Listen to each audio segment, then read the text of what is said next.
इस स्थान में गुरु अर्जन देव साहब नूं लैके गए, उत्थे बिठाया, प्रशादा छकाया। गुरु अर्जन देव साहब 2.5 साल इस स्थान में रहे। सरीरक तौर पर तकरीबन इतिहासक तौर पर दसन के मुताबिक है भी 2 साल 5 महीने 13 दिन सतगुरु जी इत्थे रहे।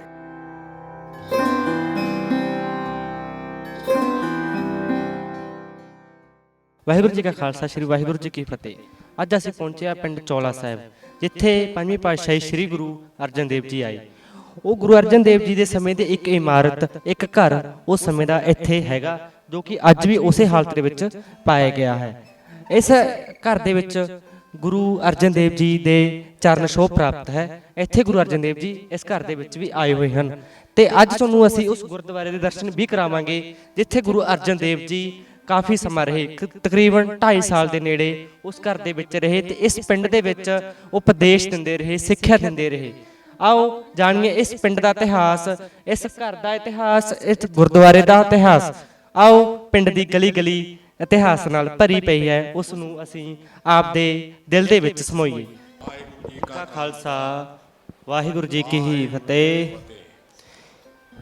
सर्वत सत्कारयोग गुरु खालसा संगत जीव, आप जी की सेवा विच निमरता सहित बेनती है। ये गुरु महाराज के स्थान के जो इतिहास हैं उन्हां दे संबंध विच आप जी तक जानकारी पहुँचाउण दा उपराला कीता है इन्हां सिंघां ने जिहड़े इत्थे पहुँचे ने स्पैशल।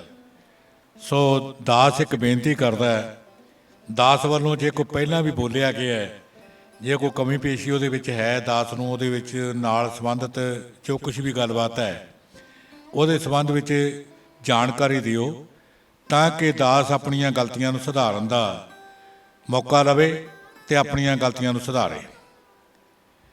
सो इस अस्थान के संबंध विच जो इतिहास है वो ये है कि सतगुरु साहब श्री गुरु अर्जन देव साहब जी गुरगद्दी प्राप्त करके जदों उन्होंने अपनी गुरु संगत नाल प्यार बनाया अते चंगे तरीके नाल लंगर की सेवा निभाई, गुरु घर की यह शोभा वेख के गुरु साहब के परिवारक मैंबर कुछ होर लोग वो बर्दाश्त ना कर सके। उन्हां विरोधियों की अगवाई गुरु घर दे विचों गुरु अर्जन देव साहब जी के बड़े भरा पिरथी चंद जी होना ने की। गुरु अर्जन देव साहब जी की विरोधता करन दियां विच किसी किस्म की उन्होंने कमी नहीं रखी। सो गुरु अर्जन देव साहब ने उस गल नूं ध्यान विच रख के किसी दे नाल झगड़ा करना, किसी की विरोधता करना पसंद नहीं किया। गुरु साहब का हुक्म मनदे हुए गुरु नानक साहब का उन्होंने मन में फैसला किया कि पिरथी चंद नालों थोड़ा जिहा दूर होया जाए। गुरु साहब जी उतों अंमृतसर साहब तो चल के गुरु की बडाली गए। गुरु की बडाली तो गुरु साहिब श्री गुरु हरगोबिंद सिंह साहब जी नूं अपने पुत्र के तौर पर नाल लैके साडे इस इलाके विच आए। तरन तारण के इलाके विच दी आउंदियां इह इलाके विच जिहड़े होर पिंड सी उत्थों दे आउंदियां सरिहाली आके पहुंचे। इत्थे जोगियां दा पहरा सी, जिहड़े जोगी लोग सन उन्हां दा मेल मिलाप सरिहाली के आगूआं नाल होर इलाकिਆਂ ਦੇ आगूआं नाल सी। आम लोग भी जोगियां तो डरदे उन्हां दी पूजा करते सन। गुरु अर्जन देव साहब जदों सरिहाली आके बैठे, जोगियां के मन में ख्याल आया कि गुरु अर्जन देव साहब इत्थे आ गए ने, हुण साडी पूजा का जिहड़ा सिस्टम है वो खराब हो जाएगा, ये पूजा नहीं चलेगी। उन्होंने आगूआं नूं बुलाया ਉਸ ਪਿੰਡ ਦੇ ਆਗੂਆਂ ਨੂੰ ਜਾਂ ਜਿਹੜੇ ਉਹਨਾਂ ਨਾਲ ਮੇਲ ਮਿਲਾਪ ਜੋਗੀਆਂ ਨਾਲ ਰੱਖਦੇ ਸੀ ਉਹਨਾਂ ਨੂੰ ਸਾਰਿਆਂ ਨੂੰ ਸੱਦ ਕੇ ਕਿਹਾ ਕਿ ਗੁਰੂ ਅਰਜਨ ਦੇਵ ਸਾਹਿਬ ਨੂੰ ਇੱਥੇ ਜ਼ਿਆਦਾ ਚਿਰ ਨਾ ਰਹਿਣ ਦਿੱਤਾ ਜਾਵੇ। ਕੁਦਰਤੀ ਤੌਰ ਤੇ ਗੁਰੂ ਅਰਜਨ ਦੇਵ ਸਾਹਿਬ ਜਦੋਂ ਆਏ ਉਦੋਂ ਇਸ ਇਲਾਕੇ ਵਿੱਚ ਔੜ ਲੱਗੀ ਸੀ। ਜਦੋਂ ਮੀਂਹ ਨਹੀਂ ਸੀ ਪੈਂਦਾ ਉਸ ਇਲਾਕੇ ਵਿੱਚ ਖੁਸ਼ਕੀ ਦਾ ਦੌਰ ਹੁੰਦਾ ਸੀ ਤੇ ਉਹਨੂੰ ਔੜ ਕਿਹਾ ਜਾਂਦਾ ਸੀ ਪੁਰਾਣੇ ਜ਼ਮਾਨੇ 'ਚ। ਸੋ ਲੋਕਾਂ ਨੇ ਇਕੱਠਿਆਂ ਹੋ ਕੇ ਗੁਰੂ ਅਰਜਨ ਦੇਵ ਸਾਹਿਬ ਜੀ ਦੀ ਸੇਵਾ ਵਿੱਚ ਬੇਨਤੀ ਕੀਤੀ ਕਿ ਸਤਿਗੁਰੂ ਜੀ ਆਪ ਜੀ ਨੇ ਇਸ ਨਗਰ ਵਿੱਚ ਚਰਨ ਪਾਏ ਹਨ, ਸਾਡੇ ਧੰਨ ਭਾਗ ਹਨ, ਪਰ ਕਿਰਪਾ ਕਰੋ ਸਾਡਾ ਜਿਹੜਾ ਨਗਰ ਹੈ ਇਹ ਮੀਂਹ ਤੋਂ ਬਾਰਿਸ਼ ਦੇ ਬਿਨਾਂ ਪਾਣੀ ਤੋਂ ਬਿਨਾਂ ਤਰਸ ਰਿਹਾ, ਸੋਕਾ ਪਿਆ, ਬੜੀ ਮੁਸ਼ਕਲ ਆਈ ਹੈ। ਗੁਰੂ ਸਾਹਿਬ ਕਹਿਣ ਲੱਗੇ ਭਾਈ ਤੁਸੀਂ ਇਉਂ ਕਰੋ, ਗੁਰੂ ਨਾਨਕ ਸਾਹਿਬ ਅੱਗੇ ਅਰਦਾਸ ਬੇਨਤੀ ਕਰੋ, ਗੁਰੂ ਸਾਹਿਬਾਂ ਦਾ ਨਾਮ ਲੈ ਕੇ ਅਰਦਾਸ ਬੇਨਤੀ ਕਰਨ ਨਾਲ ਤੁਹਾਡਾ ਮਸਲਾ ਹੱਲ ਹੋ ਜਾਵੇਗਾ। ਉਹਨਾਂ ਦੇ ਮੰਨਣ ਵਿੱਚ ਇਹ ਗੱਲ ਨਾ ਆਈ। ਕਿਹਾ ਫਿਰ ਜੇ ਬਾਰਿਸ਼ ਫੇਰ ਵੀ ਨਾ ਹੋਈ, ਗੁਰੂ ਸਾਹਿਬ ਕਹਿੰਦੇ ਵੀ ਦੇਖੋ ਫਿਰ ਤੁਸੀਂ ਜਿਨ੍ਹਾਂ ਜੋਗੀਆਂ ਕੋਲੇ ਜਾਂਦੇ ਸੀ ਉਹਨਾਂ ਨਾਲ ਗੱਲ ਕਰ ਲਓ, ਜੇ ਉਹ ਮੀਂਹ ਬਾਰਿਸ਼ ਪਾਉਂਦੇ ਤਾਂ ਠੀਕ ਹੈ। ਚਲੋ ਉਹ ਲੋਕ ਜੋਗੀਆਂ ਕੋਲੇ ਚਲੇ ਗਏ। ਜੋਗੀਆਂ ਨੂੰ ਜਾ ਕੇ ਕਿਹਾ, ਉਹਨਾਂ ਨੇ ਸ਼ਰਤ ਰੱਖ ਦਿੱਤੀ ਵੀ ਜੇ ਗੁਰੂ ਅਰਜਨ ਦੇਵ ਸਾਹਿਬ ਇੱਥੇ ਬਾਰਿਸ਼ ਨਹੀਂ ਪਾਉਂਦੇ ਤੇ ਇਹਨਾਂ ਨੂੰ ਇੱਥੇ ਬਹਿਣ ਨਾ ਦਿੱਤਾ ਜਾਵੇ, ਰਹਿਣ ਨਾ ਦਿੱਤਾ ਜਾਵੇ। ਉਹ ਆਗੂ ਗੁਰੂ ਅਰਜਨ ਦੇਵ ਸਾਹਿਬ ਦੀ ਸੇਵਾ 'ਚ ਫੇਰ ਪਹੁੰਚੇ। ਕਿਹਾ ਜੀ ਜੇ ਤੁਸੀਂ ਬਾਰਿਸ਼ ਨਹੀਂ ਪਵਾ ਸਕਦੇ, ਫਿਰ ਸਾਡੇ ਨਗਰ ਦੀ ਤਕਲੀਫ ਨਹੀਂ ਨਿਵਰਤ ਕਰ ਸਕਦੇ, ਤੁਸੀਂ ਇਉਂ ਕਰੋ ਤੁਸੀਂ ਇੱਥੇ ਨਾ ਰਹੋ। ਗੁਰੂ ਅਰਜਨ ਦੇਵ ਸਾਹਿਬ ਜੀ ਨੇ ਉਹਨਾਂ ਦਾ ਕਹਿਣਾ ਮੰਨਿਆ, ਕਿਸੇ ਤੇ ਗਿਲਾ ਸ਼ਿਕਵਾ ਨਹੀਂ ਕੀਤਾ। ਨਾ ਕੋ ਬੈਰੀ ਨਾ ਹੀ ਬੇਗਾਨਾ, ਸਗਲ ਸੰਗ ਹਮਕੋ ਬਾਣੀ ਆਈ ਦੇ ਬਾਕ ਅਨੁਸਾਰ ਸਤਿਗੁਰੂ ਜੀ ਉੱਥੋਂ ਚੱਲੇ। ਗੁਰੂ ਕੀ ਸੰਗਤ ਨੂੰ ਨਾਲ ਲੈ ਕੇ ਇਹ ਨਗਰ ਭੈਣੀ ਵਿੱਚ ਆ ਕੇ ਉਹਨਾਂ ਨੇ ਨਿਵਾਸ ਰੱਖਿਆ। ਬਾਹਰ ਜਿੱਥੇ ਗੁਰਦੁਆਰਾ ਸਾਹਿਬ ਬਣਿਆ, ਵੱਡਾ ਗੁਰਦੁਆਰਾ ਸਾਹਿਬ ਪਾਤਸ਼ਾਹੀ ਪੰਜਵੀਂ, ਇਹ ਇਲਾਕਾ ਸਾਰਾ ਜੰਗਲ ਦਾ ਏਰੀਆ ਸੀ, ਦਰਖਤ ਵਗੈਰਾ ਬਹੁਤ ਸੀ, ਰੌਣਕ ਬਹੁਤ ਸੀ। ਇੱਥੇ ਆ ਕੇ ਦਰਖਤਾਂ ਥੱਲੇ ਸਤਿਗੁਰੂ ਜੀ ਬੈਠ ਗਏ ਨੇ, ਗੁਰੂ ਕੀ ਸੰਗਤ ਵੀ ਬੈਠ ਗਈ ਹੈ। ਗੁਰੂ ਕੀ ਸੰਗਤ ਆਈ ਨੂੰ ਬੈਠ ਕੇ ਬੈਠਿਆਂ ਦੇਖਿਆ, ਕੁਛ ਇਲਾਕੇ ਦੇ ਲੋਕਾਂ ਨੇ ਆਪਸ ਵਿੱਚ ਹੀ ਗੱਲ ਕਰਨੀ ਸ਼ੁਰੂ ਕਰ ਦਿੱਤੀ ਵੀ ਕੌਣ ਹੈ, ਕਿੱਥੋਂ ਆਏ ਨੇ। ਹੌਲੀ ਹੌਲੀ ਇੱਥੇ ਦਾਨਾ ਚੌਧਰੀ ਅਤੇ ਉਹਨਾਂ ਦੀ ਘਰਵਾਲੀ ਬੀਬੀ ਸੁੱਖੋ, ਜਿਨ੍ਹਾਂ ਨੂੰ ਅੱਜ ਸਤਿਕਾਰ ਨਾਲ ਅਸੀਂ ਉਹਨਾਂ ਦੀ ਸੇਵਾ ਨੂੰ ਮੁੱਖ ਰੱਖ ਕੇ ਅਸੀਂ ਸਰਦਾਰ ਦਾਨ ਸਿੰਘ ਜੀ ਅਤੇ ਬੀਬੀ ਸੁਖਵੰਤ ਕੌਰ ਦੇ ਨਾਲ ਨਾਲ ਯਾਦ ਕਰਦੇ। ਆਮ ਤੌਰ ਤੇ ਪਿੰਡ ਵਿੱਚ ਜਾਂ ਇਲਾਕੇ ਵਿੱਚ ਦੇਖਿਆ ਜਾਂਦਾ ਆਮ ਬੰਦੇ ਦਾ ਨਾਂ ਅੱਧਾ ਸਿੱਧਾ ਸੱਦਿਆ ਜਾਂਦਾ, ਪੂਰਾ ਨਾਂ ਅਸੀਂ ਕੱਟ ਲੈਂਦੇ। ਉਹਨਾਂ ਨੇ ਜਦੋਂ ਇਹ ਗੱਲ ਸੁਣੀ ਤਾਂ ਦੇਖਣ ਵਾਸਤੇ ਆਏ ਵੀ ਕੌਣ ਆਇਆ, ਤੇ ਸੰਗਤ ਨੇ ਉਹਨਾਂ ਨੂੰ ਦੱਸਿਆ ਕਿ ਪੰਜਵੇਂ ਗੁਰੂ ਨਾਨਕ ਦੇ ਸਰੂਪ ਹਨ ਗੁਰੂ ਅਰਜਨ ਦੇਵ ਸਾਹਿਬ, ਇਹ ਆਪ ਜੀ ਦੇ ਨਗਰ ਵਿੱਚ ਪਹੁੰਚੇ ਨੇ। ਗੁਰੂ ਅਰਜਨ ਦੇਵ ਸਾਹਿਬ ਜੀ ਦੇ ਆਉਣ ਤੋਂ ਪਹਿਲਾਂ ਇੱਕ ਇੱਥੇ ਗੁਰੂ ਘਰ ਦੇ ਅਨੰਨ ਸਿੱਖ ਰਹਿੰਦੇ ਸੀ, ਜਿਨ੍ਹਾਂ ਦਾ ਨਾਮ ਸੀ ਭਾਈ ਅਦਲੀ ਜੀ। ਉਹ ਗੁਰੂ ਅਮਰਦਾਸ ਸਾਹਿਬ ਜੀ ਦੇ ਟਾਈਮ ਤੇ ਜਦੋਂ ਬੌਲੀ ਸਾਹਿਬ ਦੀ ਕਾਰ ਸੇਵਾ ਚੱਲਦੀ ਸੀ, ਗੁਰੂ ਕੀ ਇੱਥੋਂ ਸੰਗਤ ਲੈ ਕੇ ਜਾਂਦੇ ਹੁੰਦੇ ਸੀ ਗੋਇੰਦਵਾਲ ਸਾਹਿਬ ਸੇਵਾ ਕਰਨ। ਗੁਰੂ ਅਮਰਦਾਸ ਸਾਹਿਬ ਜੀ ਦੇ ਨਾਲ ਜੁੜੇ ਆ, ਉਹ ਗੁਰੂ ਘਰ ਨਾਲ ਜੁੜੇ ਤੇ ਗੁਰੂ ਅਰਜਨ ਦੇਵ ਸਾਹਿਬ ਨੂੰ ਬਚਪਨ ਦੇ ਵਿੱਚ ਥੋੜਾ ਜਿਹਾ ਜਾਣਦੇ ਸੀ। ਜਦੋਂ ਗੁਰੂ ਅਰਜਨ ਦੇਵ ਸਾਹਿਬ ਦਾ ਨਾਂ ਸੁਣਿਆ, ਹੌਲੀ ਹੌਲੀ ਸਿੱਖ ਸੰਗਤਾਂ ਇੱਥੇ ਪਹੁੰਚਣੀਆਂ ਸ਼ੁਰੂ ਹੋਈਆਂ। ਮਾਤਾ ਜੀ ਨੇ, ਬੀਬੀ ਸੁਖਵੰਤ ਕੌਰ ਨੇ, ਸੁੱਖੋ ਨੇ ਮਿੱਠਾ ਪਕਵਾਨ ਬਣਾਇਆ, ਵੱਡੇ ਸਾਰੇ ਭਾਂਡੇ ਵਿੱਚ ਪਾਇਆ, ਉੱਤੇ ਕੱਪੜਾ ਦਿੱਤਾ ਸੋਹਣਾ। ਕੱਪੜਾ ਦੇ ਕੇ ਗੁਰੂ ਸਾਹਿਬ ਜੀ ਦੀ ਸੇਵਾ ਵਿੱਚ ਪਹੁੰਚੇ। ਢੱਕ ਕੇ ਉਸ ਬਰਤਨ ਨੂੰ ਲਿਜਾ ਕੇ ਗੁਰੂ ਸਾਹਿਬ ਦੀ ਸੇਵਾ 'ਚ ਰੱਖਿਆ ਅਤੇ ਇਹ ਕਿਹਾ, ਸਤਿਗੁਰੂ ਜੀ ਇਹ ਸੰਗਤ ਦੇ ਛਕਣ ਵਾਸਤੇ ਪ੍ਰਸ਼ਾਦ ਹੈ, ਕਿਰਪਾ ਕਰੋ ਇਸ ਨੂੰ ਪ੍ਰਵਾਨ ਕਰੋ। ਸਤਿਗੁਰੂ ਗੁਰੂ ਅਰਜਨ ਦੇਵ ਸਾਹਿਬ ਜੀ ਨੇ ਉਹ ਕੱਪੜਾ ਉਸ ਬਰਤਨ ਤੋਂ ਚੁੱਕਿਆ, ਚੁੱਕ ਕੇ ਕੀ ਵੇਖਿਆ, ਉਹਦੇ ਵਿੱਚ ਚੋਰੀ ਦਾ ਪ੍ਰਸ਼ਾਦ ਸੀ। ਕਿਹਾ, ਮਾਤਾ ਇਹ ਤੁਸੀਂ ਕੀ ਚੋਲਾ ਬਣਾ ਲਿਆ? ਚੋਲਾ ਨਾਮ ਚੰਗੀ ਚੀਜ਼ ਹੈ। ਗੁਰੂ ਅਰਜਨ ਦੇਵ ਸਾਹਿਬ ਨੇ ਸੇਵਾਦਾਰਾਂ ਨੂੰ ਹੁਕਮ ਕੀਤਾ ਵੀ ਇਹ ਸੰਗਤ ਵਿੱਚ ਵਰਤਾ ਦਿਓ, ਸੰਗਤ ਨੂੰ ਛਕਾਓ। ਉਹ ਚੋਰੀ ਦਾ ਪ੍ਰਸ਼ਾਦ ਸੰਗਤ ਵਿੱਚ ਵਰਤਿਆ। ਇਤਿਹਾਸਕ ਤੌਰ ਤੇ ਜੋ ਬਜ਼ੁਰਗਾਂ ਤੋਂ ਸਾਨੂੰ ਜਾਣਕਾਰੀ ਮਿਲੀ ਹੈ, ਗੁਰੂ ਅਰਜਨ ਦੇਵ ਸਾਹਿਬ ਇੱਥੇ 4 ਹਾੜ ਨੂੰ ਆਉਣ ਦਾ ਦਿਨ ਮਨਾਇਆ ਜਾਂਦਾ ਹੈ, ਉਹਨਾਂ ਦੀ ਆਉਣ ਦੇ ਸੰਬੰਧ ਵਿੱਚ। ਤੇ ਇਹ ਉਸੇ ਦਿਨ ਤੇ ਗੁਰੂ ਅਰਜਨ ਦੇਵ ਸਾਹਿਬ ਨੂੰ ਚੋਲਾ ਸਾਹਿਬ ਦੇ ਵਿੱਚ ਆਇਆ ਮੰਨਿਆ ਜਾਂਦਾ ਹੈ।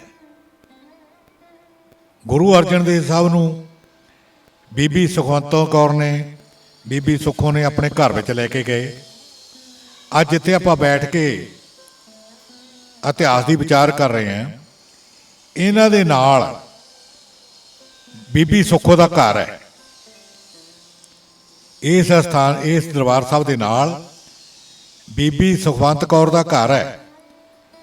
ਇਸ ਸਥਾਨ ਵਿੱਚ ਗੁਰੂ ਅਰਜਨ ਦੇਵ ਸਾਹਿਬ ਨੂੰ ਲੈ ਕੇ ਗਏ, ਉੱਥੇ ਬਿਠਾਇਆ, ਪ੍ਰਸ਼ਾਦਾ ਛਕਾਇਆ।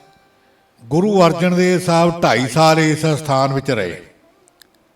ਸਰੀਰਕ ਤੌਰ ਤੇ ਤਕਰੀਬਨ, ਇਤਿਹਾਸਕ ਤੌਰ ਤੇ ਦੱਸਣ ਦੇ ਮੁਤਾਬਕ ਹੈ ਵੀ 2 ਸਾਲ 5 ਮਹੀਨੇ 13 ਦਿਨ ਸਤਿਗੁਰੂ ਜੀ ਇੱਥੇ ਰਹੇ। ਸਤਿਗੁਰੂ ਜੀ ਈਸਵੀ ਸਨ 1595 ਵਿੱਚ ਇੱਥੇ ਆਏ। ਜਿੱਥੇ ਮਾਤਾ ਨੰਬਰਦਾਰਨੀ ਮਾਤਾ ਬੀਬੀ ਸੁਖਵੰਤ ਕੌਰ ਦਾ ਘਰ ਹੈ, ਇੱਥੇ ਸਤਿਗੁਰੂ ਜੀ ਪ੍ਰਸ਼ਾਦਾ ਛਕਦੇ ਸੀ। ਇਸੇ ਸਥਾਨ ਤੇ ਸਤਿਗੁਰੂ ਜੀ ਇਸ਼ਨਾਨ ਪਾਣੀ ਵੀ ਕਰਦੇ ਸੀ। ਪ੍ਰਸ਼ਾਦਾ ਛਕਣ ਤੋਂ ਬਾਅਦ ਅੱਜ ਜਿੱਥੇ ਦਰਬਾਰ ਸਾਹਿਬ 'ਚ ਬੈਠ ਕੇ ਆਪਾਂ ਇਤਿਹਾਸ ਦੀ ਵਿਚਾਰ ਕਰ ਰਹੇ ਹਾਂ, ਸਤਿਗੁਰੂ ਜੀ, ਮਾਤਾ ਗੰਗਾ ਜੀ ਅਤੇ ਉਹਨਾਂ ਦੇ ਪੁੱਤਰ ਸਤਿਗੁਰੂ ਸਾਹਿਬ ਸ੍ਰੀ ਗੁਰੂ ਹਰਗੋਬਿੰਦ ਸਿੰਘ ਸਾਹਿਬ ਜੀ ਇਸ ਸਥਾਨ ਤੇ ਰਾਤ ਨੂੰ ਆਰਾਮ ਕਰਦੇ ਸਨ, ਬਿਰਾਜਮਾਨ ਹੁੰਦੇ ਸਨ। 2.5 ਸਾਲ ਗੁਰੂ ਸਾਹਿਬ ਇੱਥੇ ਰਹੇ।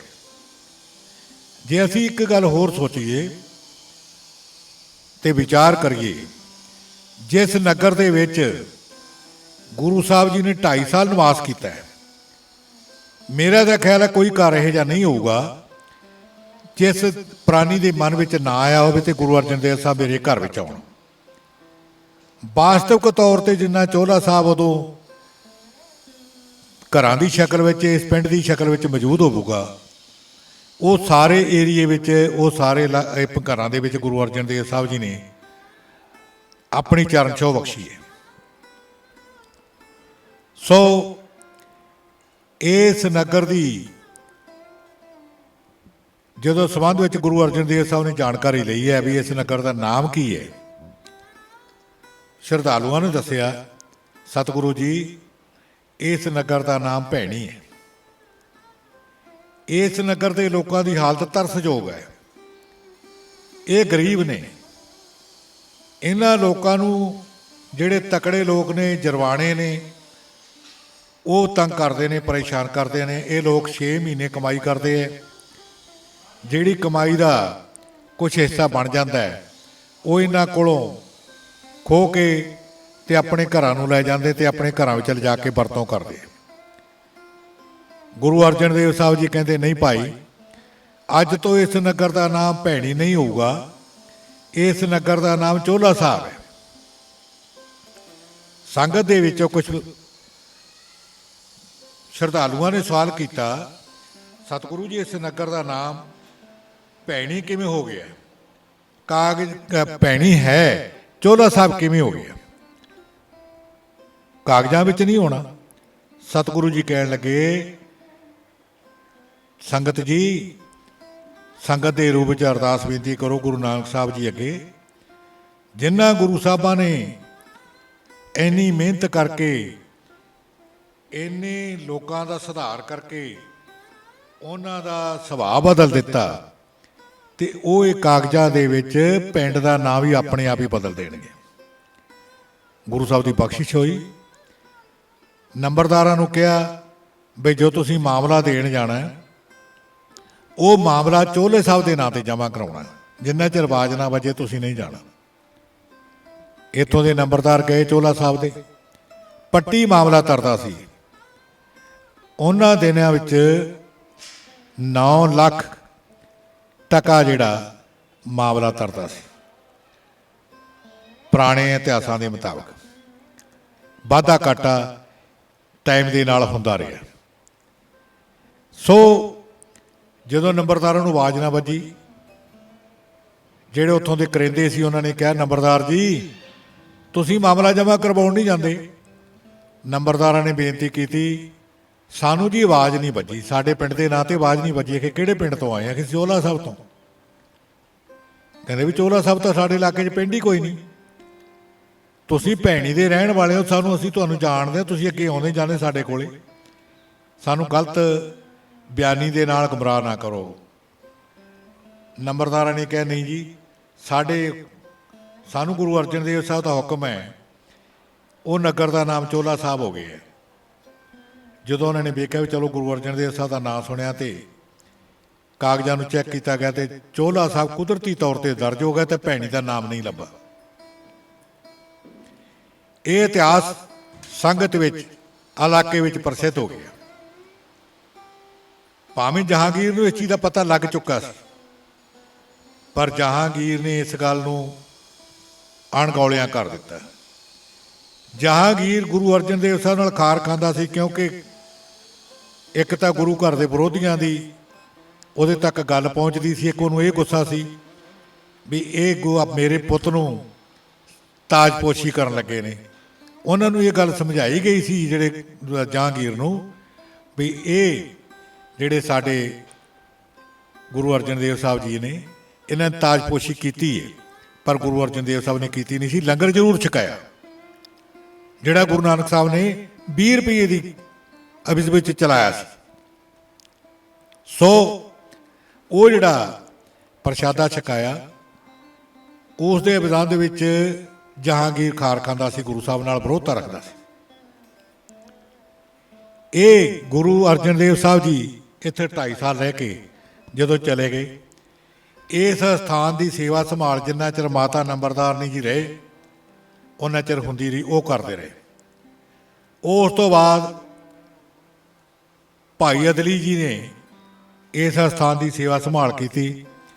ਬਾਹਰ ਜਿੱਥੇ ਵੱਡਾ ਗੁਰਦੁਆਰਾ ਸਾਹਿਬ ਬਣਿਆ ਪਾਤਸ਼ਾਹੀ ਪੰਜਵੀਂ, ਉੱਥੇ ਇੱਕ ਥੜਾ ਬਣਾਇਆ ਗਿਆ, ਇੱਕ ਚਵੱਚਾ ਵੀ ਸੀ ਜਿੱਥੇ ਸੰਗਤ ਨੂੰ ਜਲ ਪਾਣੀ ਛਕਾਉਣ ਵਾਸਤੇ ਚਵੱਚੇ ਵਿੱਚ ਪਾਣੀ ਪਾਇਆ ਜਾਂਦਾ ਸੀ। ਸਤਿਗੁਰੂ ਜੀ ਬਾਹਰ ਦੀਵਾਨ ਲਾਉਂਦੇ ਸੀ, ਸ਼ਾਮ ਨੂੰ ਸੰਗਤ ਇਕੱਠੀ ਹੁੰਦੀ ਸੀ। ਸੋ ਇਹ ਜਦੋਂ ਭਾਈ ਅਦਲੀ ਜੀ ਦੀ ਜੋਤੀ ਜੋਤ ਸਮਾਉਣ ਤੋਂ ਬਾਅਦ ਇਹ ਸਥਾਨ ਫਿਰ ਖਾਲੀ ਹੋ ਗਿਆ। ਸੇਵਾ ਕਰਨ ਵਾਸਤੇ ਬਹੁਤ ਲੋਕ ਇਹੋ ਜਿਹੇ ਰਹਿ ਗਏ ਜਿਹੜੇ ਸੇਵਾ ਨਿਭਾ ਸਕਣ। ਇੱਥੋਂ ਦੇ ਸ਼ਰਧਾਲੂ ਨਨਕਾਣਾ ਸਾਹਿਬ ਗਏ, ਉੱਥੇ ਜਾ ਕੇ ਸੰਗਤ ਨੇ ਬੇਨਤੀ ਕੀਤੀ, ਬਾਬਾ ਜੀ ਸਾਡੇ ਕੋਲੇ ਵੀ ਕੋਈ ਇਹੋ ਜਿਹਾ ਕੋਈ ਸੇਵਾਦਾਰ ਘਲਾਓ ਜਿਹੜਾ ਉੱਥੇ ਗੁਰੂ ਅਰਜਨ ਦੇਵ ਸਾਹਿਬ ਦੇ ਸਥਾਨ ਦੀ ਸੇਵਾ ਕਰ ਸਕੇ। ਉਹਨਾਂ ਨੇ ਉੱਥੋਂ ਸੇਵਾਦਾਰ ਘਲਾਇਆ ਜਿਨ੍ਹਾਂ ਦਾ ਨਾਮ ਸਰਮੁਖਦਾਸ ਸੀ। ਉਹਨਾਂ ਨੇ ਆ ਕੇ ਇੱਥੇ ਸੇਵਾ ਆਰੰਭ ਕੀਤੀ। ਇਹ ਸੇਵਾ ਤਕਰੀਬਨ ਜਿਹੜੀ ਆਰੰਭ ਹੋਈ ਹੈ ਉਹਨਾਂ ਨੇ ਕੀਤੀ ਹੈ, ਇਹ 1808 ਈਸਵੀ ਸਨ ਦੇ ਮੁਤਾਬਕ ਇਹ ਸੇਵਾ ਆਰੰਭ ਹੋਈ ਹੈ। ਮਹਾਰਾਜਾ ਰਣਜੀਤ ਸਿੰਘ ਹੋਰਾਂ ਨੂੰ ਜਦੋਂ ਇਸ ਇਤਿਹਾਸ ਦਾ ਪਤਾ ਲੱਗਾ, ਇਹ ਇੱਥੇ ਕਿਉਂਕਿ ਸਾਈਂ ਮੀਆਂ ਮੀਰ ਜੀ ਵੀ ਪਹੁੰਚੇ ਸੀ, ਬਾਬਾ ਬੁੱਢਾ ਜੀ ਵੀ ਪਹੁੰਚੇ ਸੀ, ਭਾਈ ਗੁਰਦਾਸ ਜੀ ਵੀ ਪਹੁੰਚੇ ਸੀ। ਸੋ ਜਦੋਂ ਮਹਾਰਾਜਾ ਰਣਜੀਤ ਸਿੰਘ ਹੋਰਾਂ ਨੂੰ ਇਸ ਸਥਾਨ ਦੇ ਬਾਰੇ ਜਾਣਕਾਰੀ ਮਿਲੀ ਤਾਂ ਉਹਨਾਂ ਨੇ ਇਸ ਸਥਾਨ ਦੀ ਸੇਵਾ ਵਿੱਚ ਬੜਾ ਵੱਡਾ ਹਿੱਸਾ ਪਾਇਆ। ਆਪਣੇ ਕਰਮਚਾਰੀ ਇੱਥੇ ਘਲਾਏ, ਸੇਵਾ ਕਰਵਾਉਣ ਵਿੱਚ ਛੋਟੀ ਇੱਟ ਬਣਦੀ ਸੀ, ਆਵੇ ਬਣੇ, ਉਹ ਇਹ ਜਿਹੜੀ ਬਿਲਡਿੰਗ ਸੀ ਸਾਰੀ ਕੱਚੀ ਇੱਟ ਦੀ ਨਾਨਕਸ਼ਾਹੀ ਇੱਟ ਨਾਲ ਬਣੀ ਸੀ। ਅੱਜ ਜਿੱਥੇ ਆਪਾਂ ਬੈਠੇ ਹਾਂ ਦਰਬਾਰ ਸਾਹਿਬ ਦੇ ਵਿੱਚ ਸਤਿਗੁਰੂ ਸਾਹਿਬ ਸ੍ਰੀ ਗੁਰੂ ਗ੍ਰੰਥ ਸਾਹਿਬ ਜੀ ਦਾ ਪ੍ਰਕਾਸ਼ ਹੈ। ਇੱਥੇ ਗੁਰੂ ਅਰਜਨ ਦੇਵ ਸਾਹਿਬ ਜੀ ਆਰਾਮ ਕਰਦੇ ਸੀ। ਦਾਸ ਨੇ ਸੰਨ 70 ਵਿੱਚ ਜਦੋਂ ਗੁਰਦੁਆਰਾ ਸਾਹਿਬ ਦੇ ਵਿੱਚ ਕੀਰਤਨ ਦੀ ਸੇਵਾ ਸੰਭਾਲੀ ਹੈ, ਇਹਨਾਂ ਦੋਹਾਂ ਸਥਾਨਾਂ ਦੇ ਵਿੱਚ ਕੀਰਤਨ ਕਰਨ ਦਾ ਦਾਸ ਨੂੰ ਸਮਾਂ ਪ੍ਰਾਪਤ ਹੋਇਆ। ਸੰਨ 70 ਤੋਂ ਲੈ ਕੇ 2011 ਤੱਕ ਦਾਸ ਨੂੰ ਸੇਵਾ ਕਰਨ ਦਾ ਮੌਕਾ ਗੁਰੂ ਸਾਹਿਬ ਨੇ ਬਖਸ਼ਿਸ਼ ਕੀਤਾ ਹੈ। ਇੱਥੇ 10x10 ਦਾ ਦਾਸ ਨੇ ਕਮਰਾ ਦੇਖਿਆ, ਛੋਟਾ ਕਮਰਾ ਸੀ। ਉਹ ਸਾਹਿਬ ਸ੍ਰੀ ਗੁਰੂ ਗ੍ਰੰਥ ਸਾਹਿਬ ਜੀ ਦਾ ਪ੍ਰਕਾਸ਼ ਸੀ। ਉਹ ਮਾਤਾ ਗੋਇੰਦਵਾਲ ਦੀ ਰਹਿਣ ਵਾਲੇ ਸੀ ਜਿਨ੍ਹਾਂ ਨੇ ਇੱਥੇ ਸਥਾਨ ਦੀ ਸੇਵਾ ਕਰਵਾਈ ਸੀ। 1927 ਵਿੱਚ ਇੱਥੇ ਜਦੋਂ ਗੁਰਦੁਆਰਾ ਐਕਟ 1925 ਵਿੱਚ ਬਣਿਆ, ਸ਼੍ਰੋਮਣੀ ਗੁਰਦੁਆਰਾ ਪ੍ਰਬੰਧਕ ਕਮੇਟੀ ਦਾ ਜਿਹੜਾ ਪ੍ਰਬੰਧ ਸੀ 1927 ਵਿੱਚ ਇੱਥੇ ਆਇਆ। ਉਦੋਂ ਦੇ ਮਹੰਤ ਜਿਹੜੇ ਸੀ ਮੌਕੇ ਤੇ, ਉਹਨਾਂ ਨੇ ਜਦੋਂ ਸੰਗਤ ਨੇ ਇੱਥੋਂ ਦੀ ਸੇਵਾ ਵਾਸਤੇ ਕਿਹਾ ਵੀ ਤੁਸੀਂ ਹੁਣ ਸਾਨੂੰ ਸੇਵਾ ਦਿਓ,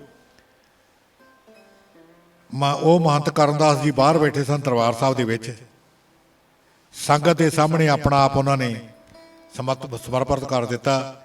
ਕਿਹਾ ਖਾਲਸਾ ਜੀ ਜੇ ਤੁਹਾਡੇ ਕੋਲ ਪ੍ਰਬੰਧ ਸਹੀ ਤਰੀਕੇ ਨਾਲ ਜਿਵੇਂ ਚੱਲਦਾ ਚਲਾਓ, ਦਾਸ ਤੁਹਾਨੂੰ ਮਿਲਵਰਤਨ ਦੇਣਗੇ। ਉਹਨਾਂ ਨੇ ਬਹੁਤ ਵਧੀਆ ਇੰਤਜ਼ਾਮ ਦੇ ਹਿਸਾਬ ਨਾਲ ਸੰਗਤ ਨੂੰ ਮਿਲਵਰਤਨ ਦਿੱਤਾ ਹੈ। ਬਾਕੀ ਰਹੀ ਹੈ ਵੀ ਇੱਥੋਂ ਦੀ ਸੇਵਾ ਜਿਹੜੀ ਬਹੁਤ ਵਧੀਆ ਤਰੀਕੇ ਨਾਲ ਚੱਲੀ ਗਈ ਹੈ। ਹੁਣ ਵੀ ਆ ਜਿਹੜੀ ਦਰਬਾਰ ਸਾਹਿਬ ਦੀ ਸੇਵਾ ਹੈ ਇਹ ਗੁਰੂ ਸਾਹਿਬ ਦੀ ਸੰਗਤ ਨਾਲ, ਬਾਹਰ ਵੀ ਜਿਹੜੀ ਸੇਵਾ ਚੱਲ ਰਹੀ ਹੈ ਉਹ ਵੀ ਗੁਰੂ ਸੰਗਤ ਦੇ ਸਹਿਯੋਗ ਨਾਲ ਚੱਲ ਰਹੀ ਹੈ। ਇੱਥੇ ਇੱਕ ਸਤਿਗੁਰਾਂ ਦੇ ਆਉਣ ਤੋਂ ਪਹਿਲਾਂ ਖੂਹ ਸੀ ਮਾਤਾ ਨੰਬਰਦਾਰਨੀ ਦੇ ਘਰ ਵਿੱਚ, ਜਿੱਥੇ ਸਤਿਗੁਰੂ ਇਸ਼ਨਾਨ ਕਰਦੇ ਸੀ। ਉਹ ਜਿਹੜੀ ਪੁਰਾਣੀ ਇਮਾਰਤ ਹੈ ਉਹ ਤੁਹਾਨੂੰ ਹੁਣ ਇਹ ਸਾਡੇ ਭਰਾ ਜਿਹੜੇ ਨੇ ਆਏ ਇੱਥੇ ਚੈਨਲ ਦੇ ਸ਼ਬਦ ਚੈਨਲ ਦੇ ਨਾਲ ਸੰਬੰਧਿਤ ਨੇ, ਉਹ ਤੁਹਾਨੂੰ ਜਾਣਕਾਰੀ ਦੇਣਗੇ। ਦਾਸ ਨੇ ਸੰਖੇਪ ਰੂਪ ਵਿੱਚ ਜਿਹੜੀ ਤੁਹਾਡੀ ਸੇਵਾ 'ਚ ਬੇਨਤੀ ਕੀਤੀ ਹੈ, ਕਿਸੇ ਕਿਸਮ ਦੀ ਕੋਈ ਕਮੀ ਪੇਸ਼ੀ ਜੋ ਵੀ ਹੋਵੇ ਦਾਸ ਨਾਲ ਤੁਸੀਂ ਆਪਣੇ ਤੌਰ ਤੇ ਦਾਸ ਆਪਣਾ ਫੋਨ ਨੰਬਰ ਬੋਲ ਦਿੰਦਾ, ਤੁਸੀਂ ਉਸ ਫੋਨ ਦੇ ਜ਼ਰੀਏ ਦਾਸ ਨਾਲ ਸੰਪਰਕ ਬਣਾ ਕੇ ਜਿੰਨੀ ਕੁ ਦਾਸ ਨੂੰ ਮਾਰੇ ਨੇ ਬੁੱਧੀ ਬਖਸ਼ੀ ਹੈ, ਦਾਸ ਸੇਵਾ ਵਿੱਚ ਹਾਜ਼ਰ ਹੈ। ਦਾਸ ਦਾ ਨੰਬਰ ਹੈ 94 6 38 59 069। ਦਾਸ ਦਾ ਨਾਮ ਦਰਸ਼ਨ ਸਿੰਘ ਸੰਧੂ। ਦਾਸ ਨੇ ਜਿਹੜੀ ਮੁੱਢਲੀ ਵਿਦਿਆ ਪ੍ਰਾਪਤ ਕੀਤੀ ਹੈ ਕੀਰਤਨ ਦੀ ਸੇਵਾ ਨਿਭਾਉਣ ਦੀ, ਜੋ ਵੀ ਸ਼ੁਰੂ ਦੀ ਸਿੱਖਿਆ ਹੈ ਉਹ ਪਿੰਡ ਦੌਦਰ